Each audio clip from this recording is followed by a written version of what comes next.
여러분, 부동산 경매를 보다 보면 와, 이건 진짜 기회다 싶은 물건들이 있잖아요. 그런데 말이죠. 바로 거기에 아주 치명적인 함정이 숨어 있을 수 있습니다. 오늘 바로 그 함정에 대해서 한번 제대로 파헤쳐 보겠습니다. 자, 한번 상상해 보세요. 여러분 앞에 이렇게 공사가 멈춰버린 건물이 있는 땅이 경매로 나왔어요. 이거 과연 황금알을 낳는 거위가 될 수 있을까요?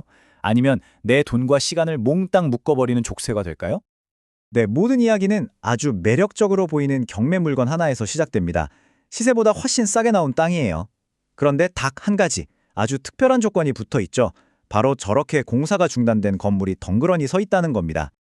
자, 여기서 진짜 중요한, 어쩌면 이 모든 문제의 시작점이라고 할 수 있는 우리나라 민법의 대원칙 하나를 알아야 합니다.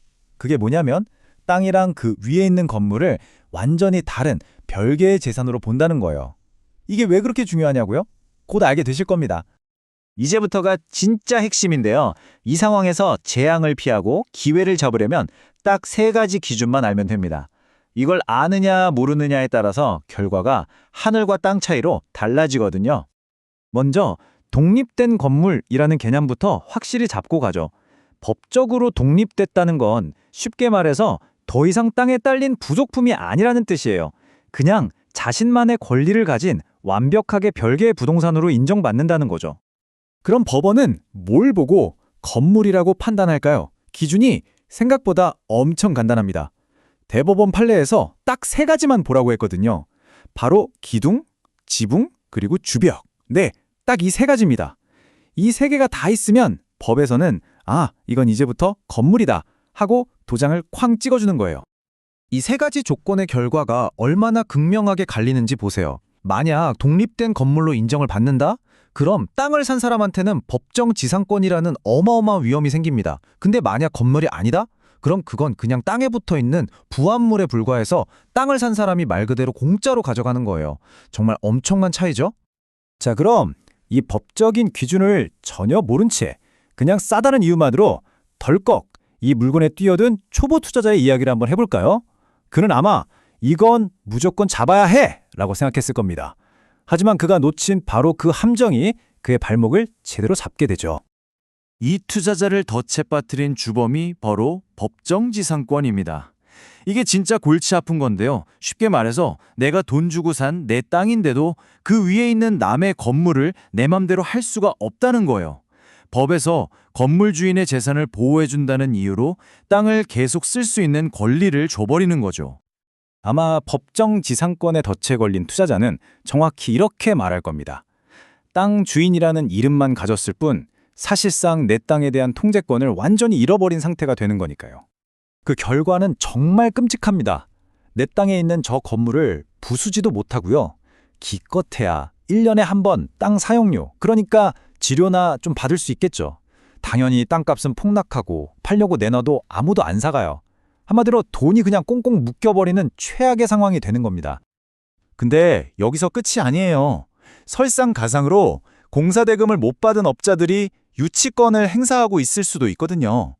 만약 그렇다면 건물을 제대로 쓰기 위해서 수천만 원, 심하면 억대의 돈을 추가로 물어줘야 할 수도 있습니다. 이러면 투자는 정말 회생 불가능한 수렁에 빠지는 거죠. 자, 이제 시간을 좀 되돌려보죠. 이번에는 이 법적인 지식으로 단단히 무장한 전문가가 같은 물건을 본다고 생각해 봅시다. 과연 그는 이 상황을 어떻게 다르게 해석할까요? 전문가의 모든 전략은 딱 한 가지. 절대로 타협할 수 없는 원칙에서 시작됩니다. 그건 바로 현장 답사예요. 서류만 봐서는 절대 진짜 상황을 알 수 없다는 걸 너무나 잘 알기 때문이죠. 그럼 전문가는 현장에 가서 뭘 볼까요? 네, 바로 우리가 배운 그 세 가지 조건, 즉 기둥, 지붕, 주벽이 있는지 없는지를 자기 눈으로 직접 확인하는 겁니다. 그리고 유치권 행사 중 같은 현수막이 걸려 있는지, 위험 신호는 없는지 꼼꼼하게 살피는 거죠. 현장 조사 결과에 따라 전문가의 전략은 180도 달라집니다. 만약 건물이 세 가지 조건을 갖추지 못했다? 이건 철거하거나 아주 싸게 사들일 수 있는 기회가 됩니다. 하지만 조건을 다 갖춰서 법정지상권이 성립된다? 그건 쳐다보지도 말아야 할 명백한 위험 신호가 되는 거죠. 바로 여기서 고수들의 역발상 전략이 나옵니다. 오히려 건물이 미완성이라는 걸 기회로 써먹는 거예요. 일종의 협상 카드로요. 일단 땅을 싸게 낙찰받은 다음에 건물주한테 가서 이거 어차피 완성도 못 시키는데 저한테 싸게 넘기시죠? 하고 딜을 하는 겁니다. 그렇게 헐값에 사들인 다음에 자기가 직접 완공시켜서 훨씬 더 큰 수익을 내는 거죠. 정말 스마트하지 않나요?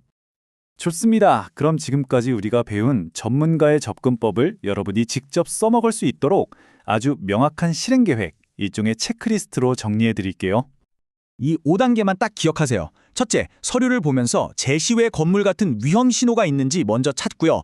둘째, 무조건 현장에 가서 진짜 상황을 내 눈으로 확인합니다. 셋째, 우리가 배운 3가지 조건의 잣대로 건물의 법적 상태를 명확하게 판단하고, 넷째, 유치권 같은 추가 비용까지 꼼꼼히 따져봅니다. 그리고 마지막으로 이 모든 정보를 종합해서 이 물건을 피할지 아니면 철거할지, 그것도 아니면 인수해서 완공할지 나만의 전략을 세우는 겁니다. 이 과정만 거치면 실패 확률을 극적으로 낮출 수 있어요. 그러니까 오늘 이야기의 가장 중요한 결론은 바로 이겁니다. 직접 발로 뛰는 현장 조사는 단순히 정보를 확인하는 걸 넘어서서 불확실성에 돈을 거는 도박사에서 계산된 위험을 기회로 만드는 전략가로 당신을 바꿔준다는 사실입니다. 자, 이제 여러분은 이 미완성 건물의 비밀을 알게 되셨습니다. 그럼 맨 처음으로 돌아가서 다시 한번 여쭤볼게요. 이 건물, 이제 여러분 눈에는 뭘로 보이시나요? 그냥 피해야 할 위험한 덩어리인가요? 아니면 잘만 다루면 엄청난 기회가 될 수 있는 물건인가요? 대박일지 쪽박일지는 이제 여러분의 판단에 달렸습니다.